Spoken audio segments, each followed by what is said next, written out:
Hassan Allawi, welcome to 1+1. شكرا. When you saw the planes flying into the World Trade Center in New York, what was the first thing that you thought about? في ذلك اليوم On that day, I think I was the only one of a few who thought that Iraq will be punished in some way or another. Saddam Hussein and the Iraqis would be punished for sins they didn't commit. But the Americans needed a reason, and the reason came on that day. I felt that the whole world had been shaken, and later reading Bob Woodward's article in the Washington Post, I think he aptly described it as between 8:30 and 9 a.m. on the 11th of September in New York, how the past was split from the future, and I wish the US administration had gone on a different course of action. The incident made Islam the target, or the face of terrorism and political violence all over the world. Western governments didn't even stop and think that terrorism doesn't represent the face of Islam. After 9/11, how did life in Iraq start to change for you? We used to live in a tunnel, a very dark tunnel, and all the intellectuals in Iraq during Saddam's time never thought we'd emerge from this tunnel. And I thought at the end of this tunnel, for me personally, would end up being a war. And this is exactly what happened. When did it become clear that it wasn't just about US forces in Iraq, it was actually a problem with insurgents and Muslim against Muslim, if you like?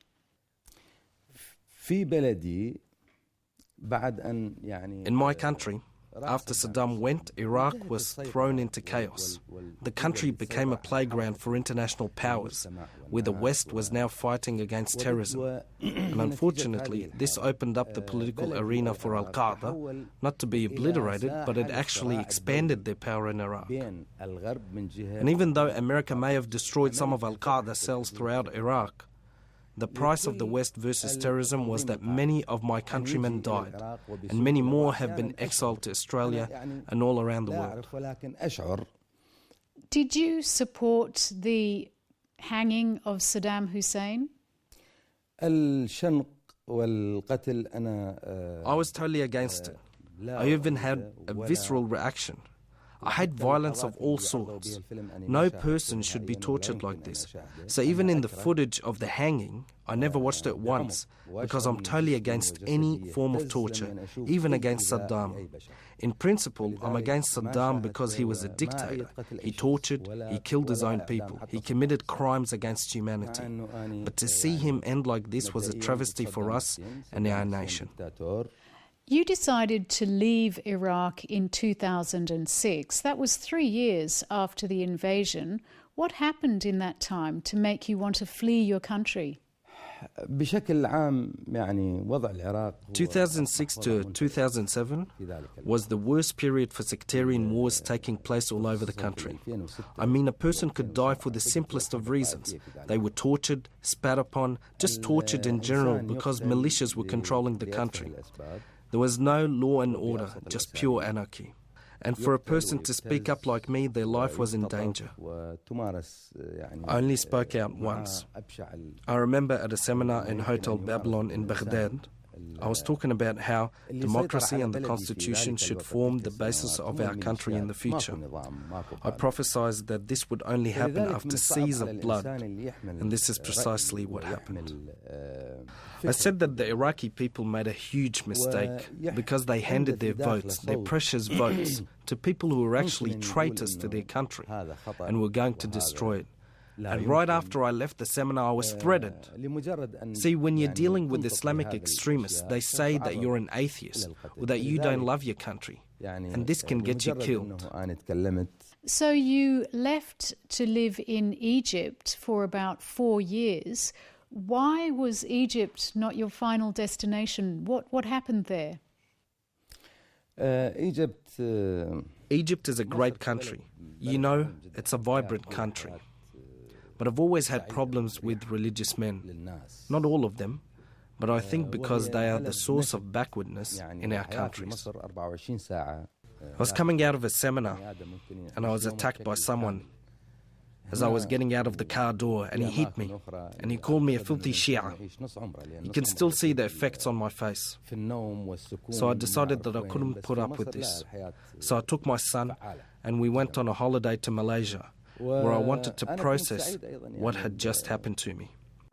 And during that time, I wanted to explore my options of migrating and leaving for Australia.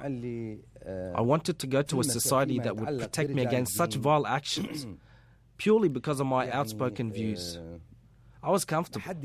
I was presenting TV programs, but I wanted to migrate to a better society that would protect me and my human rights against religious babble. My son was concerned. We met with a lot of Iranian smugglers, mostly Iranian. And my son warned me against such actions because I would be gambling with my life. And of course, he wanted me to be around. But at the same time, I wanted to go to a society that respected me for my views. So you have a wife and you have 7 children. What made you take that enormous risk to pay a people smuggler, I believe $10,000 and get on a rickety boat to Australia? I tried to legally migrate twice. I remember the form. It was number 842, but I was rejected twice, and so I had to take another route. Was there ever a time during that journey that you feared for your life? The sea or the ocean is fearsome for me. See, my fear is tied to everyone on the boat. Everyone was crying and wailing. It was very soul-destroying for us. One of the nights, when there was rain and wind, and we really didn't know if we would be dead or alive the next day. It was only when the Australian Navy came and rescued us. You're now in Australia. You have been granted refugee status, I believe, barring some checks. Do you think your struggle has been worth it? I've paid a dear price for this trip. I mean, a whole year in detention is not something to be scoffed at. It has affected my memory, my situation, and my capabilities as a human. But Australia is a country that is worth sacrificing yourself for if you will be treated with dignity.